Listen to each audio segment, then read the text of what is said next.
वंदे मातरम खबर उत्तराखंड के इस बुलेटिन में आप सभी का स्वागत है और मैं हूं आपके साथ सीमा चौधरी। चलिए अब रुक करते हैं खबरों की ओर, जहां उत्तराखंड के मुख्यमंत्री पुष्कर सिंह धामी सोमवार को काशीपुर पहुंचे, जहां सीएम धामी ने 6 सरकारी स्कूलों के आधुनिकीकरण का लोकार्पण किया। वहीं एक निजी अस्पताल का भी फीता काट करके सीएम ने उद्घाटन किया। इसके बाद सीएम धामी एक वैवाहिक कार्यक्रम में शिरकत करने के बाद देहरादून रवाना हो गए। सीएम धामी ने स्कूलों के आधुनिकीकरण के दौरान मंच से संबोधित करते हुए कहा कि सरकार योग्यता और क्षमतावान छात्रों को प्रोत्साहन देने के लिए हर प्रकार से तैयार है।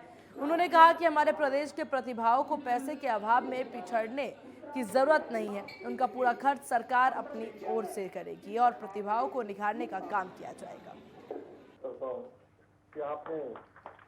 नई रणनीति में हमने प्रावधान किया है कि बहुत सारे बच्चे उनके अंदर बहुत योग्यता होती है, बहुत क्षमता होती है, लेकिन कई बार वो खेलने के लिए जाते हैं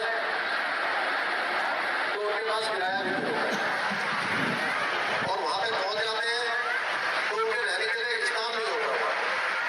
उनके लिए जो फूड सप्लीमेंट्स होते हैं, फूड होते हैं, उनको जो खाना होता है उसके लिए उनके पास पैसा नहीं होता, उनके माता पिता के पास नहीं होता। हमने अभी प्रावधान किया है कि किसी बच्चे के अंदर, किसी बेटी के अंदर, बेटे के अंदर अगर योग्यता है, क्षमता है और वो किसी भी खेल में जा रहे हैं, उन्होंने उसको अगर पास कर लिया है तो उनको किसी के आगे भी अब हाथ फैलाने की आवश्यकता नहीं पड़ेगी।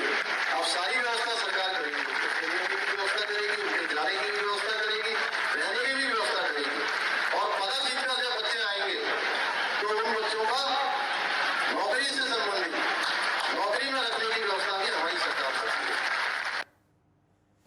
उत्तराखंड सरकार जल्द ही गर्भवती महिलाओं को बड़ी सौगात देने जा रही है। आपको बता दें कि स्वास्थ्य विभाग की ओर से निःशुल्क 104 डायल सेवा जरूरी की शुरू की जा रही है, जिसके चलते गर्भवती महिलाओं को इलाज के लिए घर से हॉस्पिटल छोड़ा जाएगा और इलाज पूरा होने पर हॉस्पिटल से घर छोड़ने की व्यवस्था की जा रही है, जिससे गर्भवती महिलाओं को इलाज के लिए काफी मदद मिलेगी। इस योजना को लेकर के केंद्र और राज्य सरकार इस योजना के लिए भुगतान करेगी। स्वास्थ्य मंत्री धन सिंह रावत ने कहा कि गर्भवती महिलाएं 104 नंबर डायल करके हॉस्पिटल आने जाने की व्यवस्था ले सकती हैं, जो कि पूरी तरह से निःशुल्क रहेगी।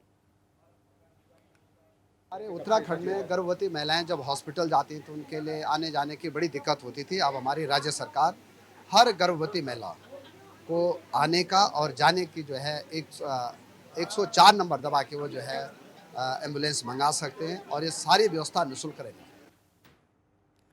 वहीं उत्तराखंड में आयुष्मान योजना की 4वीं वर्षगांठ पर पूरे प्रदेश भर में स्वास्थ्य मेले का आयोजन किया गया। यह आयोजन प्रदेश के 95 विकास खंडों में आयोजित किया गया है। आपको बता दें कि देहरादून के रायपुर विकास खंड में भी आज स्वास्थ्य मेले का आयोजन किया गया है, जिसमें टेहरी से सांसद माला राज लक्ष्मी शाह और स्वास्थ्य मंत्री धन सिंह रावत सहित रायपुर विधायक मौजूद रहे। कार्यक्रम के दौरान स्वास्थ्य से जुड़े हुए शिविर लगाए गए और कई लोगों का इलाज भी शिविर के दौरान किया गया।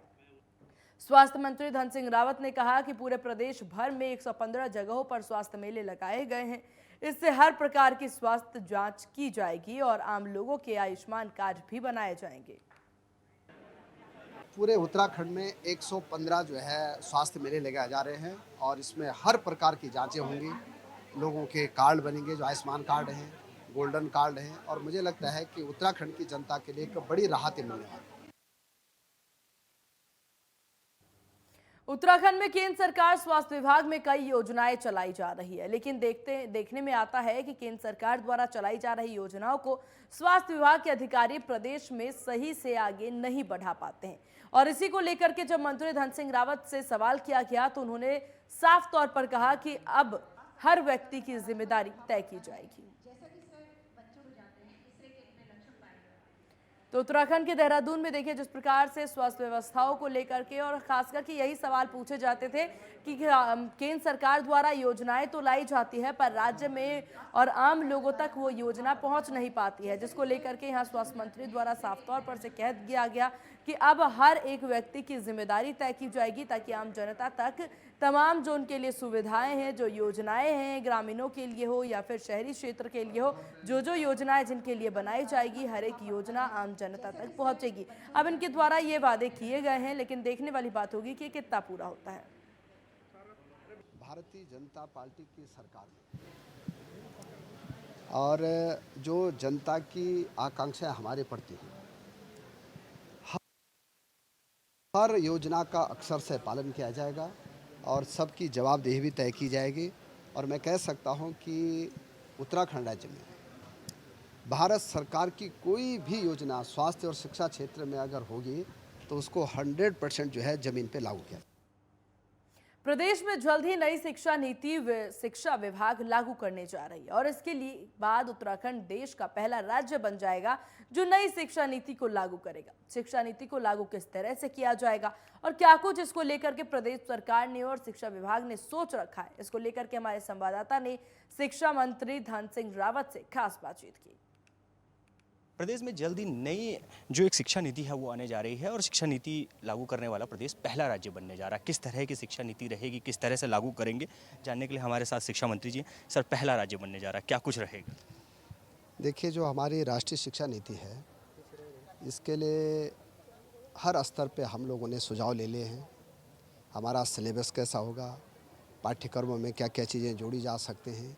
लगभग इस महीने अलग अलग क्षेत्रों के 7 ग्रुपों के साथ अब मीटिंग कर रहे हैं और मैं कह सकता हूं कि उत्तराखंड राज्य का जो इतिहास है, जो यहाँ की परंपराएं हैं, जो यहाँ के लोक पर्व हैं, इन सब को भी हम इस शिक्षा नीति में शामिल कर रहे हैं।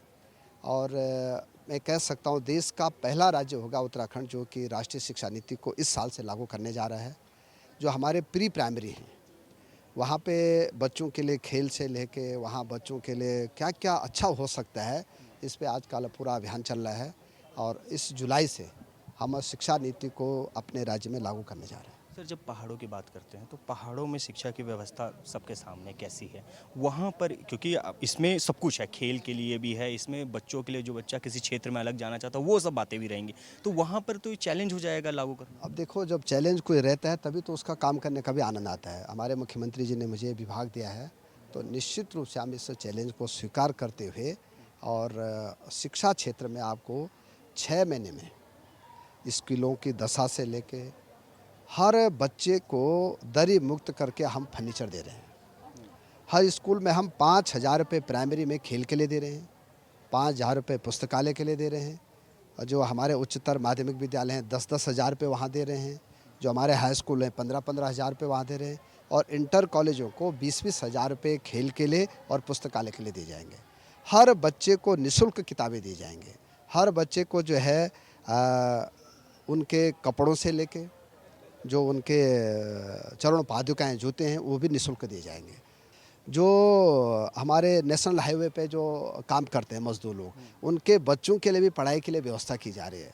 तो हर कंपोनेंट को शामिल किया जा रहा है और मैं कह सकता हूं कि कोई भी उत्तराखंड में अगर बच्चा है तो उसको पढ़ाई से वंचित नहीं रखा जाए। शिक्षकों की कमी को भी दूर किया जाएगा तब तो इस दौरान पूरा, आपने कहा भी था कि जल्दी भर दिया जाएगा 4 महीने। हम इस 25 तारीख से प्राइमरी एजुकेशन में लगभग 2650 टीचरों की नियुक्तियाँ जो दे रहे हैं उनका मुख्यमंत्री जी से एक दिन नियुक्ति पत्र का एक शुभारंभ करने जा रहे हैं। और इन 2 महीनों में मैंने कहा कि प्राइमरी एजुकेशन हो, चाहे LT का हो, चाहे लेक्चरर का हो, चाहे लोक सेवा आयोग से हो, चाहे अधीनस्थ आयोग से हो, हम जुलाई से पहले लगभग 6,000 टीचरों की नियुक्तियाँ कर देंगे। शिक्षा मंत्री जी, जिन्होंने कहा कि जुलाई से पहले 6,000 शिक्षकों की नियुक्ति हो जाएगी, एक बड़ा फैसला, क्योंकि अब जल्द ही नई शिक्षा नीति को भी प्रदेश में लागू करना है। मेरे सहयोगी सुनील के साथ योगेश सेमवाल, नेटवर्क 10 देहरादून। कांग्रेस के वरिष्ठ नेता यशपाल आर्य ने जैसे ही नेता प्रतिपक्ष की जिम्मेदारी संभाली उसके बाद ही उन्होंने प्रदेश सरकार से एक बार फिर से लोकायुक्त को लेकर के आने की मांग की है। उन्होंने कहा कि सरकार लोकायुक्त को सदन में पेश करे। उन्होंने कहा कि अगर सरकार अनदेखी करती है तो हमारा मकसद हंगामा करना नहीं होगा, लेकिन हम सरकार से सदन के अंदर नियमों के तहत प्रश्न जरूर करेंगे। तो लोकायुक्त बिल को सरकार माननीय राज्यपाल से उसकी अनुशंसा करके सदन में पेश करे। और दूसरी तरफ अगर सरकार नहीं चेतती है, सरकार अनदेखी करती है, हमारा मकसद हंगामा करना नहीं होगा। मैं साफ तौर से कहना चाहता हूं कि हंगामा करना हमारा मकसद नहीं है। हम सदन को चलाएंगे, हम प्रश्न पूछेंगे, नियमों के तहत प्रश्न पूछेंगे, परंपराओं के अनुसार चलेंगे, लेकिन सदन को हम सुव्यवस्थित रूप में व्यवस्थित करने में हम सरकार माननीय अध्यक्ष के साथ खड़े होंगे। देश भर में ऐसी कई जगह हैं जहां रामनवमी के अवसर पर दंगे हुए हैं। उन्हें लेकर के उत्तराखंड में भी दंगों का असर देखने को मिल रहा है और इसी को लेकर के उत्तराखंड के पूर्व मुख्यमंत्री हरीश रावत ने कहा कि हनुमान जयंती और रमजान एक ही चीज है और कुछ लोग हनुमान के नाम पर दंगा भड़काना चाहते हैं। ऐसे लोगों को हनुमान जी की सद्बुद्धि दे उन्हें।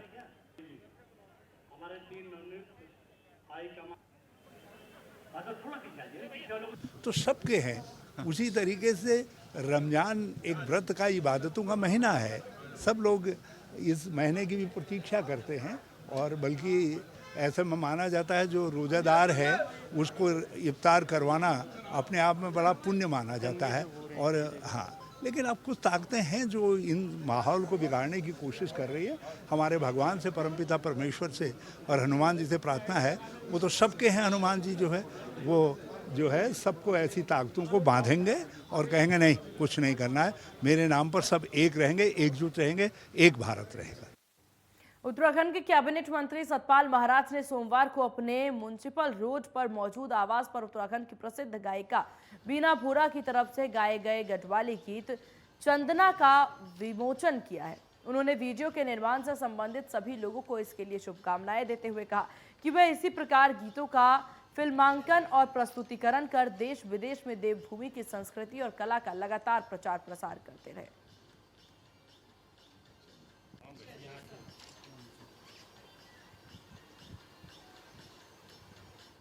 केंद्रीय विद्यालय में सांसद कोटे पर फिलहाल रोक लगा दी गई है। केंद्रीय विद्यालय में दाखिले के लिए सांसदों को 10 सीटें के लिए कोटा मिलता था, जिस पर केंद्र ने रोक लगा दिया है। साथ ही आपको बता दें कि केंद्रीय शिक्षा मंत्रालय का कोटा पिछले साल ही केंद्र सरकार ने खत्म कर दिया है। इसके तहत 450 विद्यार्थियों को दाखिला देने की व्यवस्था थी। साथ ही सांसद कोटे से हर साल लगभग 7,500 दाखिले होते थे। टिहरी लोकसभा से सांसद माला राजलक्ष्मी शाह ने कहा कि केंद्र सरकार ने यह फैसला अच्छा लिया है, क्योंकि सांसदों को सिर्फ 10 बच्चों के दाखिले का कोटा मिलता है और 2000 लोग आवेदन लेकर के आते हैं, जिससे सभी लोगों को दाखिला देना कठिन हो जाता है। तो आप जानते हैं अभी तो रुक गया है, क्योंकि ये बहुत ही प्रॉब्लम्स हो रहा था सांसदों को ले में। 10 मिलते थे और 100 लोग 2000 लोग आते थे। तो मुझे लगता है कि या तो बंद ही हो जाए, हम लोग बहुत खुश होंगे इस बात में, क्योंकि ये ऐसा चीज़ है जो सबको खुश नहीं कर सकते हैं और इससे हम लोग सब सांसदों को प्रॉब्लम होता है। देखिए आगे क्या होता है। Thank you. और यहाँ रुकते एक बहुत छोटे से ब्रेक के लिए। ब्रेक के बाद जल्द होंगे हाजिर।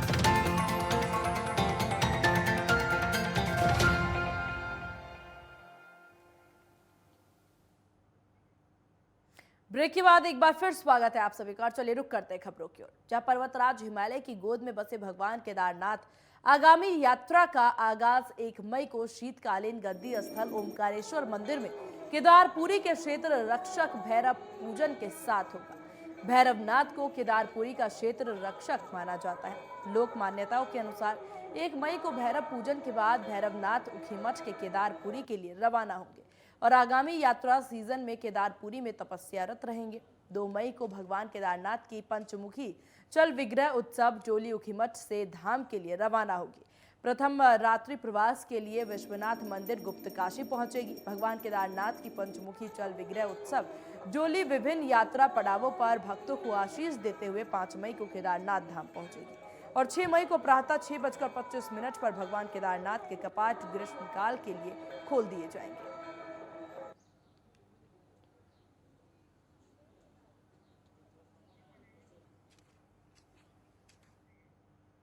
देवभूमि में चारधाम यात्रा शुरू होने से पहले नगर में ट्रैफिक जाम की समस्या से आम लोगों को दो चार होना पड़ रहा है।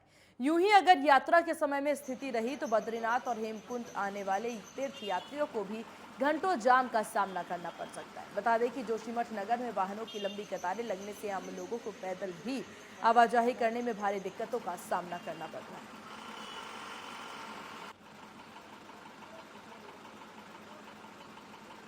लोगों को भी पैदल आवाजाही में काफ़ी दिक्कतों का सामना करना पड़ रहा है, जहां चारधाम यात्रा से पहले जाम की समस्या देखने को मिल रही है।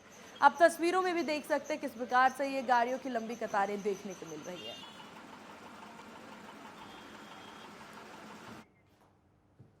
आजादी के अमृत महोत्सव कार्यक्रम के तहत आज से 22 अप्रैल तक चमोली के सभी विकास खंडों में स्वास्थ्य मेले आयोजित किए गए हैं। इस मेले में स्वास्थ्य परीक्षण के साथ राज्य और भारत सरकार की जन कल्याणकारी योजनाओं की जानकारी और अटल आयुष्मान कार्ड निर्मित किए जाएंगे। इसी के चलते डीएम हिमांशु खुराना ने दशौली ब्लॉक में स्वास्थ्य मेले का शुभारंभ कर लोगों से इन मेलों का ज्यादा से ज्यादा लाभ उठाने की अपील की है।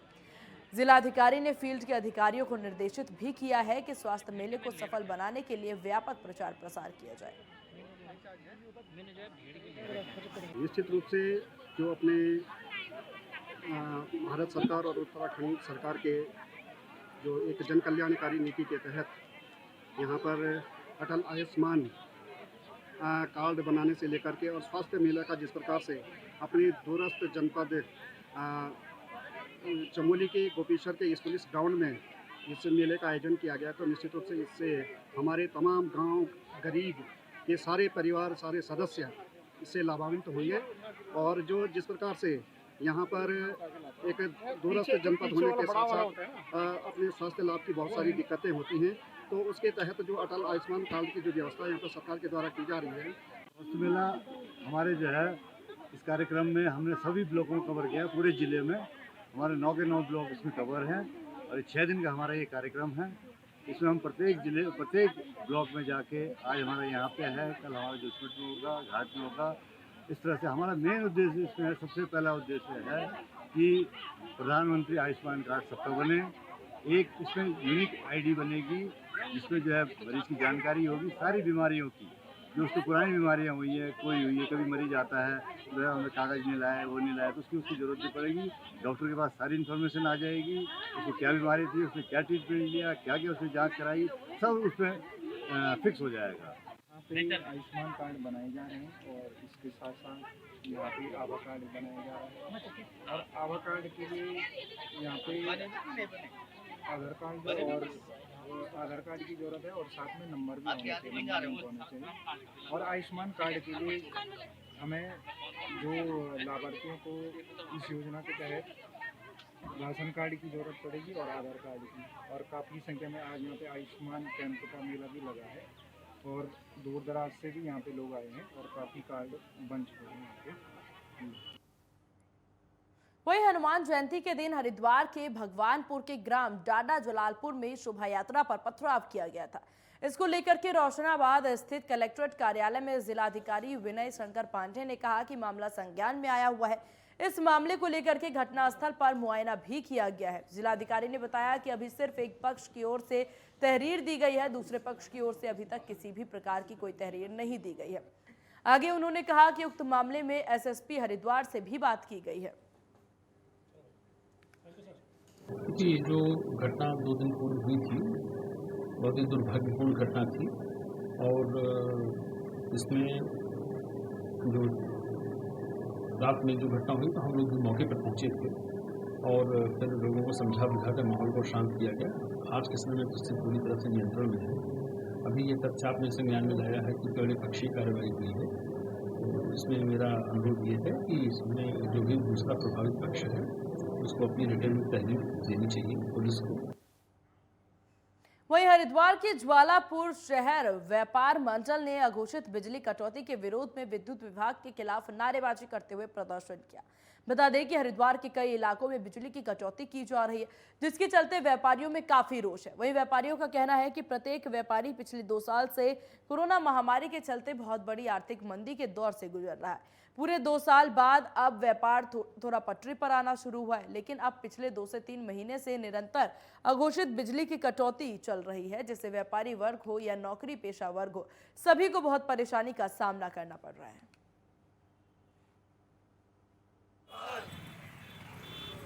आज जो हमने व्यापार मंडल के बैनर तले प्रदर्शन किया है, पिछले लगभग 2-3 महीने से बिजली विभाग ने अति की हुई है। कोई पूर्व सूचना नहीं होती और 6-6 8-8 घंटे के लिए लाइट बंद कर दी जाती है, और जब उसका अपडेट लेने के लिए अधिकारियों को फ़ोन करते हैं तो अधिकारियों का कहना होता है कि हमारे पास कोई अपडेट नहीं है, ये ऊपर से कटौती है। ये ऊपर की परिभाषा वो आज तक हमें बता नहीं पाए। सारे कार्य बिजली पर निर्भर हैं। कोई भी काम, चाहे दूध की डेयरी है, चाहे कंप्यूटर सेंटर है, चाहे प्रेस की दुकान है, चाहे हलवाई की दुकान है, वो लाइट के बिना संभव नहीं है। मार्च में बिजली की वसूली के लिए जो देय बिल रह जाते हैं उनकी वसूली के लिए ये लोग दिन रात कनेक्शन काटते हैं। उतनी तत्परता ये लोग सेवाएं देने में क्यों नहीं लगाते? जितने पेड़ काटने हैं या इनको अपने पेंडिंग कार्य पूरे करने हैं, वो ये सर्दियों में क्यों नहीं पूरे करते हैं? गर्मियों में लाइट की समस्या इतनी ज़्यादा बन जाती है कि व्यवसाय करना मुश्किल हो गया है। उत्तराखंड एसटीएफ पुलिस ने राज्य गठन के बाद गैंगस्टर अधिनियम 1986 के तहत अब तक की सबसे बड़ी कार्रवाई की है। बता दें कि उत्तर प्रदेश और उत्तराखंड गिरोहबंद और समाज विरोधी क्रियाकलाप अधिनियम 1986 का प्रयोग करते हुए एसटीएफ उत्तराखंड ने गैंगस्टर यशपाल तोमर की 153 करोड़ 29 लाख की अचल और चल संपत्ति को कुर्क किया था, जिसमें लग्जरी वाहन भी शामिल है, जिसको जिला मजिस्ट्रेट हरिद्वार के विधिवत आदेश के बाद एसटीएफ पुलिस ने कुर्क कराया है। बता दें कि उत्तराखंड स्पेशल ट्रांसपोर्ट की विभिन्न टीमों ने कुर्क वाहनों को उत्तर प्रदेश और दिल्ली के लिए रवाना कर दिया है। वहीं गैंग के अन्य सदस्यों पर भी उत्तराखंड ऐसे पुलिस की रडार पर है। देखिए, कुछ माह पूर्व हरिद्वार में एक व्यापारी द्वारा जो है उनको धमकाने और एक्सटॉर्शन की शिकायत की गई थी, जिस पर ज्वालापुर पर मुकदमा पंजीकृत हुआ था। पुलिस मुख्यालय के आदेश से उसमें जांच के उपरांत तो है ये मुकदमा जो है एसटीएफ को स्थानांतरण हुआ था, और विगत 4 माह से इसमें जो हमारी टीमें इसमें साक्ष्य संकलन कर रही थी।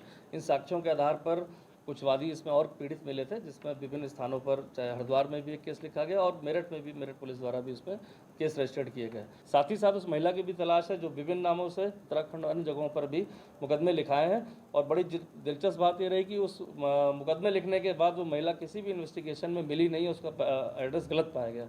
ये सब विवेचना के बिंदु हैं जो अभी गैंगस्टर एक्ट में अभी जो विवेचना चल रही है उसमें कार्रवाई प्रचलित है। सितारगंज के सामुदायिक स्वास्थ्य केंद्र की चौहदी में खड़े यूके लिप्स्टस के पेड़ों की सामुदायिक स्वास्थ्य केंद्रों में डॉक्टर राजेश आर्य ने बोली प्रक्रिया का आयोजन किया है।